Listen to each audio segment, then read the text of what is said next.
Hi guys, good morning. So for today's video, ayan, ililipat natin yung malaking rocks na yan dito sa kabilang side.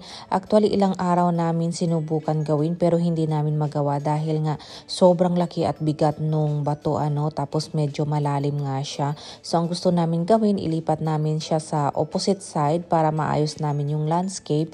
So ayan, finally ngayon, medyo mayroong improvement although matagal yung process pero nagawa naman namin. Yun nga lang, sobrang sakit sa katawan kasi nga sobrang bigat at ang laki nung rocks So once na maitumba namin and then dahan-dahan lang namin i-move ito So itong isa medyo maliit siya compare doon sa isa but still sobrang bigat. So far na i-move namin and then sabi ko kay hubby, yung isang malaking bato try namin ipahatak sa truck para maipatumba lang namin gaya niyan kasi naipatayo na namin siya. Ang problema, manipis yung tali namin kaya actually na putol yan siya pero good thing na tumba namin yung bato. So ayan na nga. Tapos dahan-dahan na lang namin siya minove doon sa kabila. So ayan. Nung naputol nga yung tali niya, nakakatakot. So far, na-move din namin. Sa wakas, inabot na kami ng hapon. Tamang-tama, dumating si Kulit. Ayan, tumulong na din siya. Tumulong siyang maghakot ng mga halaman na itatanim namin dito. And then, pina-flat na lang namin yung lupa at saka nagdig na din kami ng mga butas para pagtaniman So kumuha na din ako ng mga succulent doon sa likod at ibang tanim. So ito binunot ko lang sa may pool area tapos tinanim ko na dito. So ayan. Ito pala galing yan sa swimming pool na tanim. Binunot ko lang tapos nilagay ko na dyan. So finally, ito na siya. Medyo maliliit pa yung iba pero mga isang buwan or 2, malalaki na yan sila. Mostly ang nilagay ko dito yung mga hybrid echeveria. Gaya nito, lalaki pa ito. I mean, super laki. Kaya excited na akong makita itong lumaki. Just imagine, pag lumaki ito sila lahat, ang ganda. Parang mga roses lang lalo na pag na-expose sa sobrang init, nag-iiba yung kanilang mga kulay.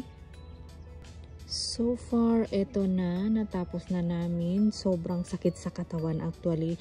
Ang pinaka-struggle namin ni hubby is yung pag-move ng rock kasi sobrang laki niya. Itong una na move namin, nakita kami ng kapitbahay namin kanina nga ay tinulungan kami.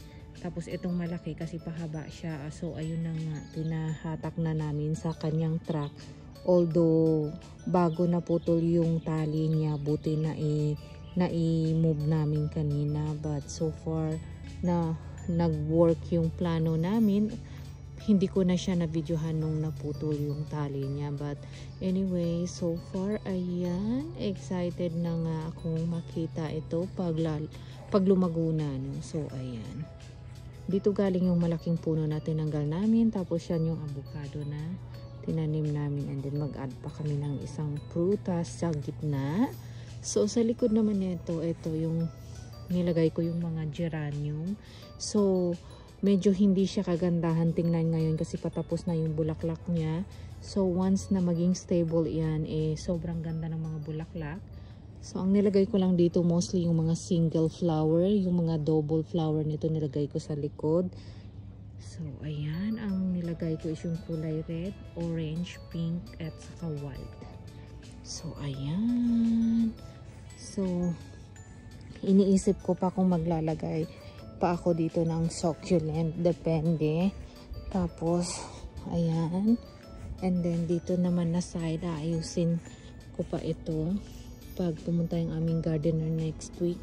Ipapaayos ko ito para mataniman ko na lang ng maganda kasi pinahati ko ito sa boundary namin ng kapitbahay. So ayan, tulips ang nilagay ko dyan since tapos na yung pag-bloom ng tulip, so wala na. So next time lalagyan ko na lang ng stable or maybe yung flapjack na succulent. So far ayan guys, ayan, kaya medyo maayos-ayos na siya tingnan, unlike kung makita nyo yung unang part niya nung wala pang tanim. So ayan.